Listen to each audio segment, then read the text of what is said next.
Assalamualaikum warahmatullahi wabarakatuh. Halo teman-teman. Di video kali ini, alhamdulillah mungkin ini pertama kalinya ya kita ngadain podcast. Ibaratnya dialog interaktif ya maksudnya. Nah, bintang tamu kita yang pertama, sebelumnya mungkin kenalan dulu ya sama saya. Jadi perkenalkan, nama saya Rosi, saya dari petugas promosi kesehatan di Puskesmas Jepon. Kebetulan saya di sini sudah sejak 2017. Mungkin cukup ya perkenalan dari saya. Baik, di sini saya sudah bersama teman saya dari program kesehatan lingkungan, ada Mbak Latifah. Halo semuanya. Iya. Jadi Mbak Latifah ini di sini sudah sejak tahun 2019 ya. Sejak dari tadi. Ya. Untuk yang nggak tahu, Mbak Latifah ini lulusan dari Universitas Diponegoro Semarang ya. Keren sekali Mbak Latifah. Dengan nilai kumlot tuh luar biasa. Sebagai senior saya bangga punya adik seperti Mbak Latifah ya. Oke Mbak Latifah, mungkin langsung saja kali ya. Kita hari ini mau bahas tentang STBM 5 pilar. Jadi yang belum tahu tentang STBM 5 pilar itu apa, boleh dong langsung dijelasin sama Mbak Latifah? Oke semuanya, pendengar atau pemirsa ini? Pemirsa ya? Pemirsa Puskesmas Jepon kesayangan tercinta. Oke, kita bahas tentang STBM ya kan? STBM, apa sih itu STBM?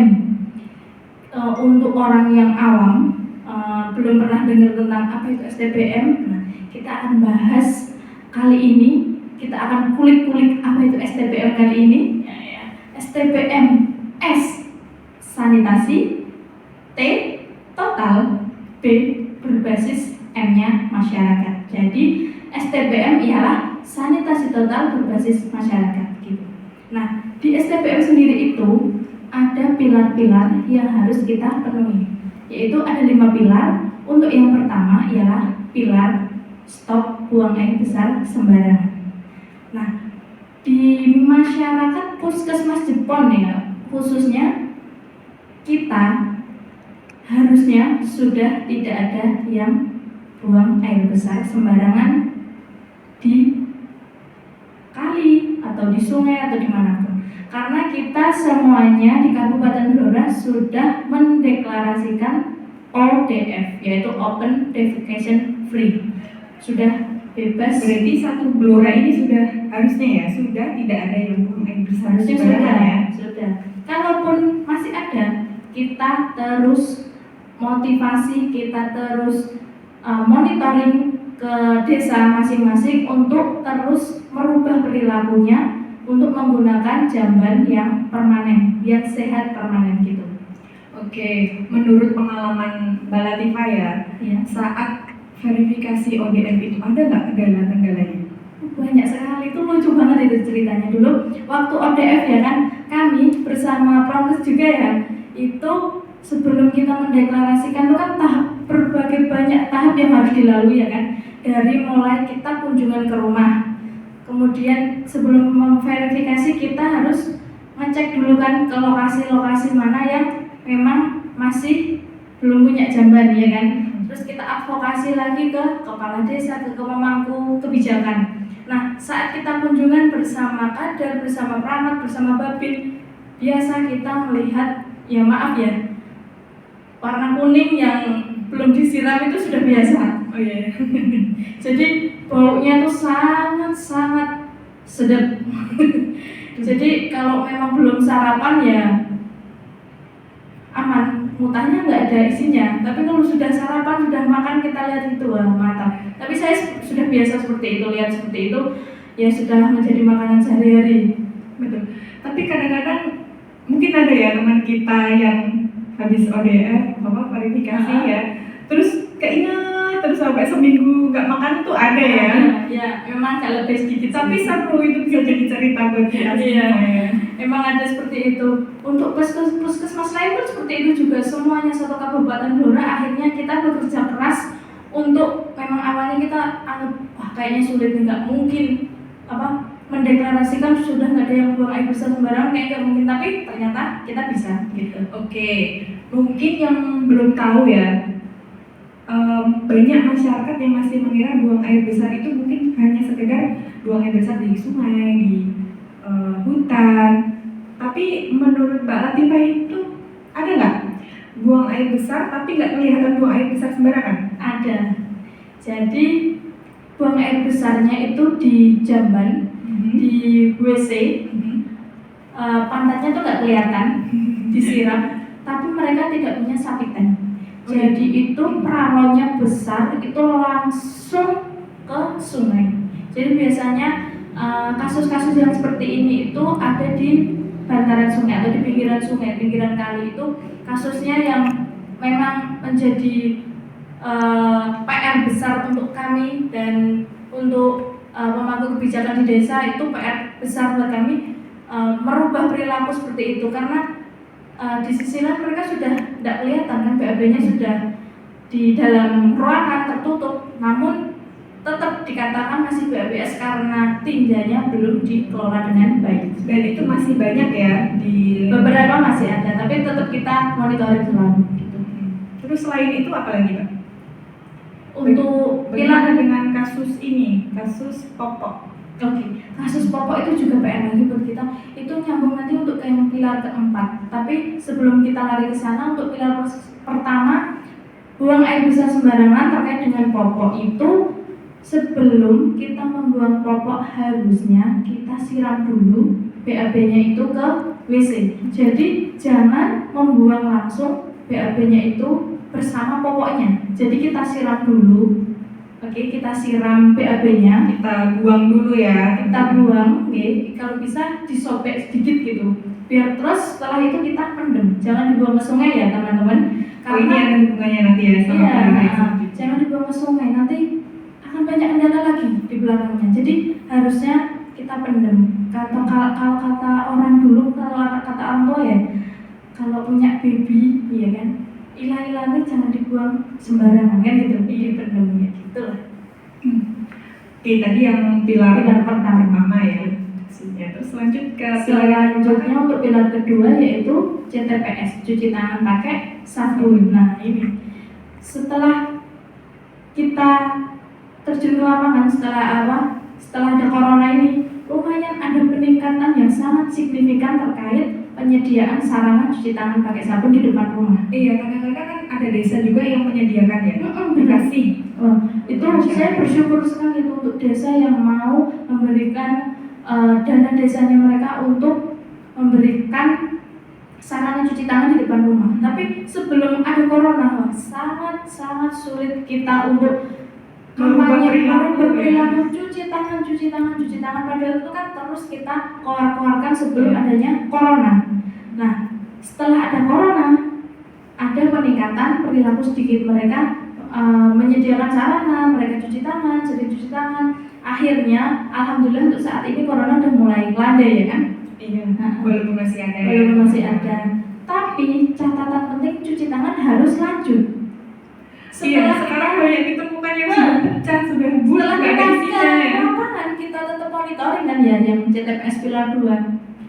Coronanya hilang, CTPS-nya hilang.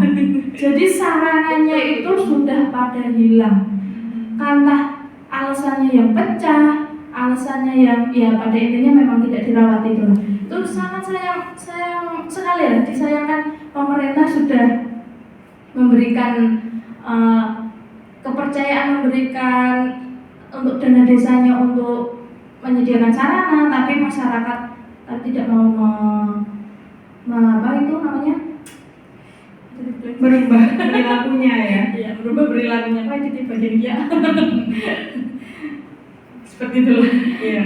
Kalau dari program Promkas kan juga sering ya penyuluhan ke sekolah-sekolah, ke posyandu, selalu menerapkan cuci tangan pakai sabun ya, tentunya dengan langkah yang sesuai dengan sudah ditentukan sama WHO. Iya. Kita saling berkolaborasi lah ya. Betul sekali. Kampanye cuci tangan itu tidak hanya kita lakukan di masyarakat umum. Kita juga sering melakukan kampanye cuci tangan untuk di sekolah-sekolahan ya, Kak Asia. dari program promosi kesehatan, dari program kesehatan lingkungan, beserta dibantu dari program UKS. Saat kita kunjungan ke sekolahan pun kita juga selalu memberikan kampanye-kampanye tentang CTPS itu sendiri. Gitu. Ya harapannya sekarang lumayan sekolah-sekolah ya karena adanya kunjungan yang protokol kesehatan itu wajib menyediakan sarana cuci tangan yang permanen. Jadi ya lumayan. Tinggal tugas kita adalah membiasakan anak-anak kita mau dan paham apa itu mencuci tangan gitu. Oke, Lanjutkan pilar banyak sekali ya. Oke, untuk pilar yang ketiga yaitu pengamanan makanan dan minuman rumah tangga. Oke. Untuk yang pilar ketiga ini pengamanan makanan. Pengamanan makanan itu bisa kita lihat dari bagaimana mereka menyajikan makanan itu sendiri saat di meja. Harusnya kan tertutup ya, tertutup. Kemudian bahan-bahan makanannya itu juga tersimpan dengan baik. Kemudian bahan dasarnya itu juga dari bahan-bahan yang masih segar. Saya kira kalau ibu-ibu sekarang, zaman sekarang ya, mereka akan milih sayur-sayuran yang terbaik untuk keluarganya ya kan. Iya. Cuma yang menjadi PR adalah mereka saat penyimpanannya sebaiknya ditutup. Rata-rata sih kalau saya tanya di desa itu pada ditutup Bu, ditutup karena mereka takutnya diambil kucing. Iya, banyak gitu. Diambil kucing ya. Terus kemudian untuk sarana pengamanan air minum, air minum itu rata-rata mereka ada yang langsung minum dari isi ulang, ada pula yang dari kemasan bermerek, ya kan? Ada juga yang mereka rebus. Untuk kasus yang langsung diminum dari sumber itu sangat jarang sekali untuk di wilayah Puskesmas Jepon khususnya. Oh dari ini ya, langsung dari sumber alam. Ada kemarin kita temukan ya kan, waktu kita penelitian bersama provinsi bersama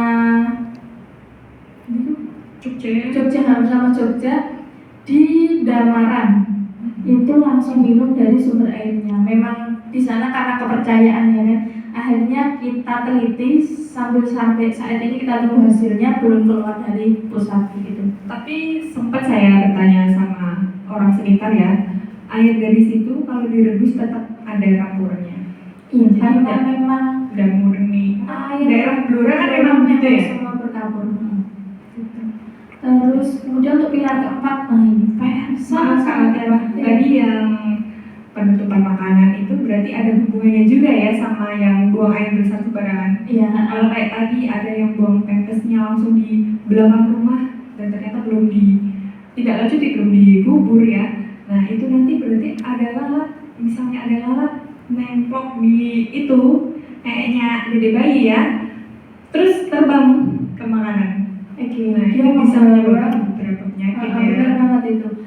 Dia lalatnya itu yang dari BAB ya kan, dari BAB dia membawa kakinya itu membawa serpihan-serpihan, membawa oleh-oleh yang diterbangkan. Ya kalau main celoknya tuh pertama langsung ke mungkin ke daun atau apa ya. Andai kata nih kan dari nya tadi terbang langsung masuk ke air. Andai kata airnya nutupnya tidak rapat atau ke makanan yang makanannya dia tertutup gitu. Terus juga sering kita temui mungkin yang masih pakai kendi ya kalau orang mbah zaman dulu itu.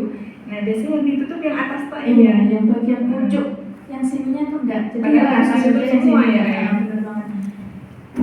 Padahal kendi itu seger, saya pun pakai kendi, cuma akhirnya yang ditutup ada kan biasanya dijual itu ditutup atasnya sama yang gantungannya tuh yang bagian pucuknya kan ada ya biasanya. Terus ini tadi kak yang air isi ulang, apa perlu direbus dulu apa nggak usah? Nah ini informasi untuk air isi ulang, sebaiknya depot air minum yang ada di wilayah kerja Puskesmas Jepon ataupun Kabupaten Blora memang diharuskan untuk memiliki layak izin sanitasi, dan itu ngurusnya melewati MPP, langsung dari MPP. Jadi yang punya depot itu langsung ke MPP aja? Langsung ke MPP aja dengan persyaratan itu langsung aja mengajukan layak izin, nanti ada syaratnya pemeriksaan rutin lab. Nah itu, jadi dari pemeriksaan rutin lab ini, kalau mereka sudah punya layak izin, kan kita bisa memastikan bahwa airnya ini aman. Gitu. Jadi untuk masyarakat juga harus pintar-pintar pilih ya. Caranya Maksudnya buat yang air sudah minum berizin ya. yang sudah memiliki sertifikat layak izin. Itu. Kemudian untuk pilar keempat, oke lanjut ya, pilar keempat itu sangat sulit sekali. PR kita semua ya kan, tentang pengelolaan sampah rumah tangga. Itu nggak ada habisnya ya. Nggak ada habisnya. Nggak hanya di Jepang, baik di Jepang, di Blora, di kecamatan lain pun seperti itu semua kasusnya, mereka kesulitan untuk disampah. Ya, Baiknya diapain sebenarnya kalau sampah itu? sampah ya tetap paling bagus ya adalah kita olah kan. Ada yang 3R itu kan, Iya. 3R tetap kita olah dulu sampah itu sama seperti prinsipnya sampah 3R. Lah ini PR Reuse. kata apa lagi? Kemudian kalaupun kita tidak bisa memilah, minimal kita meminimalisir pembakaran. Biasanya rata-rata Berarti pembakaran itu tidak disarankan ya. tidak disarankan, ya meminimalisir. Kita sangat sulit mengubah perilaku masyarakat untuk tidak membakar ya. Sebaiknya kalaupun ada dana desa di CPR, sebaiknya jangan dianggarkan untuk dekat di depan. Gitu. Itu malah tidak disarankan. Itu malah nanti menyebabkan mereka akhirnya pada membakar. Iya. Gitu ya kan? Nah, Malah seperti punya tempat yang tempat enak untuk bakar ya. Sebaiknya kita pilah dulu sampah yang waktu kita buang, dipilih-pilih dulu mana yang plastik, mana yang perlu kita bisa dijual kembali kan gitu. Bagus lagi kalau ada bank sampah, kita bisa koordinir di bank sampah itu tadi. Kita tinggal memikirkan sampah-sampah yang tidak bisa dijual, kayak organik. Ini kayaknya masih jarang yang punya bank sampah ya di wilayah Di wilayah Puskesmas Jepang, adakah bank sampah? Tidak ada. Tidak ada. Kalaupun Mungkin ada pengalaman itu, dari daerah lain. ada beberapa puskesmas lain itu sudah punya bank sampah, tapi untuk wilayah Jepang kita belum ada. Ada, mereka merintis itu, lagi proses merintis itu di wilayah Jomblang itu ada. Di sana mereka Bu Lurahnya sangat aktif sekali ya, terima kasih Bu Lurah Jomblang, aktif sekali untuk mengajak masyarakatnya tentang memikirkan juga tentang sampah. Jadi mereka ada program setiap kumpulan PKK mereka bawa sampah. Jadi selain ke kumpulan mereka bawa bekal juga bawa sampah. Jadi sekitar kumpulan PKK bawa sampah selesai pulang bersih gitu. Mungkin ada ini juga, ada pengalaman dari teman saya ya. Itu waktu posyandu diharapkan bawa satu sampah plastik ya. Nah, setelah terkumpul langsung nanti dibeli sama Pengepulnya. Pengepul. Betul. Itu malah enak, kita nggak butuh tempat ya. Tempat iya. Bawa langsung habis gitu. Memang bawa satu. Nah, itu kita mencoba untuk sudah kita sosialisasikan seperti itu ke desa-desa. Tapi sampai sekarang masih belum ada yang greget mencari sosok kader yang mau bertanggung jawab dalam menangani itu. Memang susah mencari yang sangat susah. Iya. Ya harapannya semoga setelah ini adalah inovasi-inovasi dari desa terkait kesehatan lingkungan seperti itu. Kemudian untuk pilar yang terakhir yaitu tentang limbah cair rumah tangga. Nah, kalau limbah cair rumah tangga, kemarin saya rapat itu pada intinya kita diperingatkan. Yang penting omae ora ketok bleber. Oh, maksudnya di dalam rumah itu ya? Nah, di sekitar rumahnya gak ketok banyu sing bleber.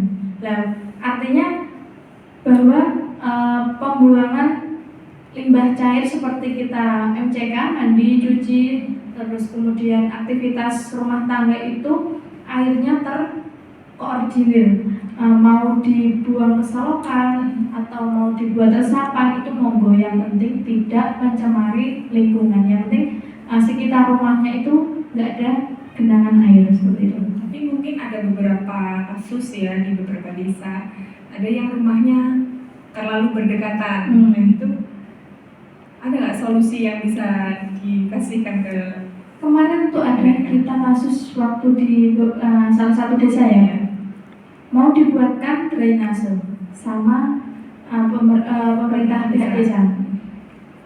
Mau izin untuk lahannya dibuat drainase aja perlu kasarannya engel-engelan di sini. Pada akhirnya tidak jadi dibuat. Padahal itu buat Kepentingan mereka sendiri juga. ya, nah itu itu kesadarannya kurang. Nah, akhirnya kemarin saya coba datang ke sana, kita buat seperti pemicuan, ya, pemicuan namun kita fokuskan ke limbah cair, gitu. Kemudian mereka di sana terus akhirnya kendalanya apa, kenapa, pengennya bagaimana, bersama Bulura juga bersama perangkat gitu. Terus kemudian kalau nggak mau dilewati, minimal buat resapan, satu resapan untuk beberapa rumah seperti itu. jadi komunal gitu Iya. ya. Jadi itu solusinya.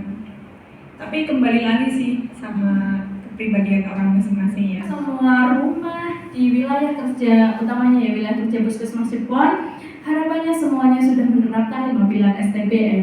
Dari mulai pilar pertama, pilar yang stop buang air besar sembarangan, pilar kedua yaitu menerapkan cuci tangan pakai sabun, kemudian untuk pilar ketiga mengelola limbah cair rumah tangga, walik dong, maaf. Untuk pilar ketiga tentang pengelolaan makanan dan minuman rumah tangga, untuk pilar keempat pengelolaan sampah rumah tangga, dan pilar yang kelima yaitu pilar yang terakhir tentang pengelolaan limbah cair rumah tangga. Oke, semangat semuanya.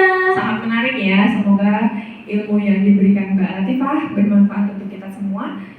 Dan mungkin sudah ya Kak. Oke. Gitu.